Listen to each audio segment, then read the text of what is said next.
नमस्कार, star TV Bihar देख रहे हैं आप और मैं आपके साथ वंदना। अगर आप भी पटना में रहते हैं तो आपके लिए खुशखबरी है। खासकर पटना के राजीव नगर निवासी के लिए सरकार ने चुनावी साल में गुड न्यूज दिया है।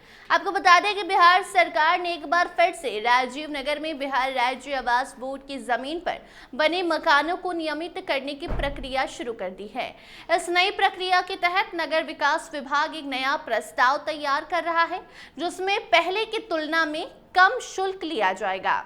अधिकारियों के अनुसार इस नए प्रस्ताव के तहत आशियाना दीपा रोड के पूर्व स्थित 600 एकड़ भूमि पर बने मकानों को नियमित करने के लिए सर्किल दर का 10% शुल्क लिया जाएगा। इसके अतिरिक्त मकान की रजिस्ट्री के लिए निबंधन कार्यालय को भी 10% राशि का भुगतान करना होगा।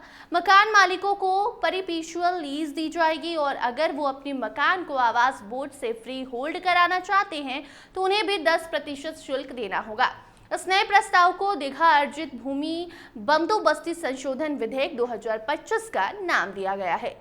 जब कैबिनेट ने इस प्रस्ताव को मंजूरी मिल जाएगी तो आशियाना दीपा रोड के पूरब में बने मकानों के लिए आवेदन मांगे जाएंगे। इस विधेयक में ये भी प्रावधान होगा कि बिहार राज्य आवास बोर्ड के कब्जे में आने वाली खाली जमीन को बोर्ड को सौंपा जाएगा। मकान नियमित कराने के लिए आवेदन करने वाले लोगों को नोटिस जारी किया जाएगा और अगर 180 दिनों के भीतर कोई प्रतिक्रिया नहीं मिलती है तो बंदोबस्ती या अनुग्रह रकम का दावा स्वीकार नहीं किया जाएगा।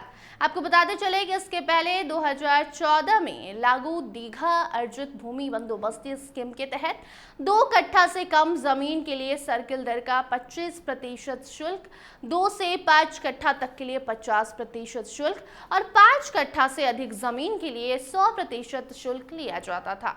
हालांकि इन उच्च शुल्कों के कारण स्थानीय लोग इस योजना में आवेदन करने में रुचि नहीं दिखा पाए।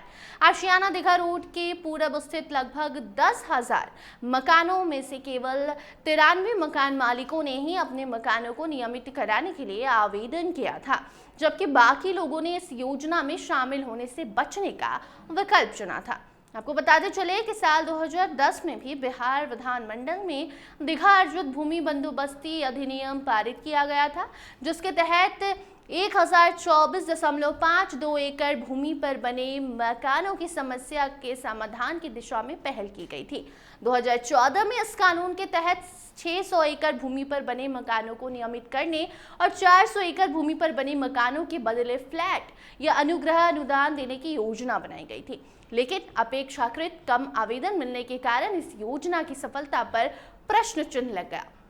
2014 में लागू इस योजना के तहत जहां सर्किल दर के आधार पर शुल्क लिया जा रहा था, वहीं शुल्क अधिक होने के कारण अधिकतर लोग आवेदन करने से बचते थे। परिणाम स्वरूप केवल 93 लोगों ने मकान नियमित कराने के लिए आवेदन किया और 340 लोगों ने अनुग्रह अनुदान लेने के लिए आवेदन किया था। और अब बिहार सरकार ने इस समस्या का समाधान खोजने के लिए एक नया प्रस्ताव तैयार किया है, जिसे लागू करने से स्थानीय निवासियों को राहत मिलने की पूरी संभावना है। आपको बता दें कि विधायक डॉक्टर संजय चौरसिया ने इस संबंध में कहा है कि सरकार इस नए प्रस्ताव के माध्यम से 1024.52 एकड़ भूमि पर रहने वाले लोगों को राहत देने के लिए कदम उठा रही है। उन्होंने उम्मीद जताई है कि इस नए प्रस्ताव के लागू होने से स्थानीय निवासियों को वर्षों पुरानी समस्याओं का समाधान होगा और वो अपने मकानों को नियमित कराने के लिए आसानी से आवेदन अब कर सकेंगे।